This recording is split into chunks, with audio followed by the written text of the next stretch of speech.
You no longer need to visit a branch or post office to deposit a cheque. You can do this anytime in our mobile app. It's secure and easy to do. You can deposit most types of cheques if they're in pounds sterling. You no longer need to visit a branch or post office to deposit a cheque. You can do this anytime in our mobile app. You no longer need to visit a branch or post office to deposit a cheque. You can do this anytime in our mobile app. It's secure and easy to do. You can deposit most types of cheques if they're in pounds sterling.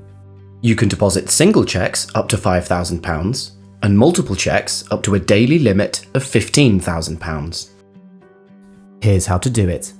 Once you're in the app, choose the account you want to deposit the cheque into. Tap Cheques and Stationery, then select Deposit a Cheque. Enter the cheque amount and select Continue. Next, select Take Photo of your cheque. You'll need to allow your phone to use your device's camera if you haven't already.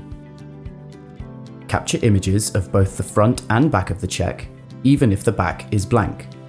It's best to do this against a dark background. Finally, check the details in the summary, and when you're happy, tap Deposit Now. If you have more cheques to deposit, you can tap Deposit Another Cheque and repeat the process. If you've submitted the cheque before 6 p.m,